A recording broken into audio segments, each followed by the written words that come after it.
आणि यावेळी शेतकऱ्यांनी नेमक्या काय काय मागण्या केलेल्या आहेत कर्जमुक्ती संदर्भात बघूया। कर्जमुक्ती मागतोय आम्ही, पण हो बिल्डिंग बांधायला कर्जमुक्ती नाही मागत आहे, शाही थाटात लग्न लावायला कर्जमुक्ती नाही मागत आहे। आमचा बाप आमच्या कन्यादानापर्यंत टिकला पाहिजे म्हणून आम्ही कर्जमुक्ती मागतोय, फक्त आणि फक्त म्हणून आम्ही कर्जमुक्ती मागतोय, याची दखल घ्यावी। साहेब, सरकारने आता नवीन उपक्रम राबवला, 5 वर्षात उत्पन्न डबल करणार। ऐकायला तसं बरं वाटतं, पण विचार जर केला तर एकपट उत्पन्न असताना बाप आत्महत्या करतोय, डबल बिबल केल्यावर आई आत्महत्या करते की काय अशी भीतीच वाटते। म्हणून नको वाटतंय साहेब, म्हणून नको वाटतंय।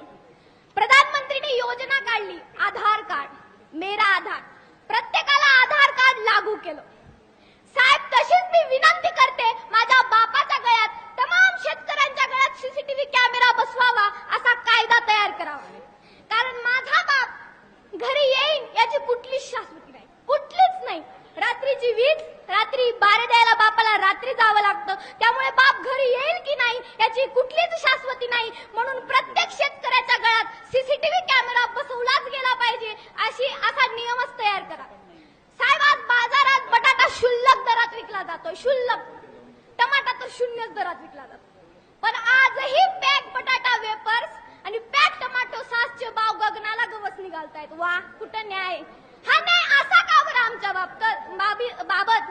बरोबरीचा न्याय कधीच नाही का? गहू पिकवायचे आम्ही, नाव शरबती गहू। फळ पिकवायचे आम्ही, डाळी पिकवायचं आम्ही, अमुक अमुक फ्रूट कंपनी। द्राक्ष पिकवायचे आम्ही, अमुक अमुक फ्रूट कंपनी।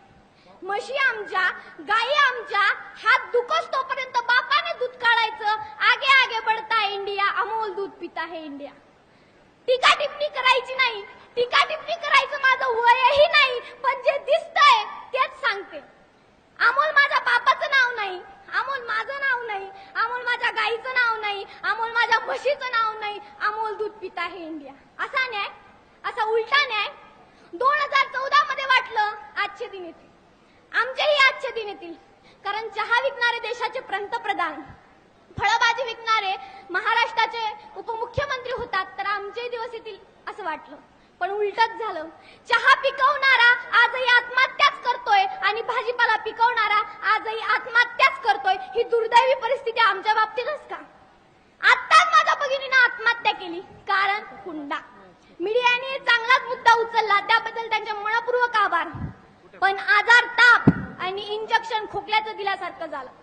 साहेब, प्रत्येक क्षेत्रामध्ये हुंडा आजही दिला जातो, आजही घेतला जातो, पण आत्महत्या शेतकऱ्याचीच पोरगी करते, म्हणून शेतकरी कर्जमुक्त झाला पाहिजे हा मुद्दा कुठंच आढळला नाही, कुठंच नाही। हे आमचं दुर्दैव। साहेब, आज काही करायचं म्हटलं तरी शिक्षण महत्वाचं, कारण आज शिक्षण काळाची गरज आहे। खरंय, आम्ही शेती करतो, आमचा बापही शिक्षण घेतो, अधिकारी व्हायचं म्हटलं तरी शिक्षणच घ्यावं लागतं।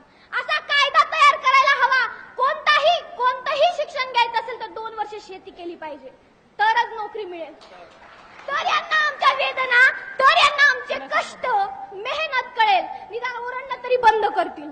अँड्रॉइड मोबाईल घ्यायला परवडतं, एलईडी टीव्ही घ्यायला परवडते, 5 स्टार हॉटेल परवडतं, कांद्याला भाव वाढला, सर्वसामान्याला कांद्याने रडवलं। अशी कधी जाहिरात ऐकली का 5 स्टार हॉटेलने शेतकऱ्याला रडवलं, 4 व्हीलरने शेतकऱ्याला रडवलं? अशी कधीच बातमी आली नाही, हेच आमचं दुर्दैव।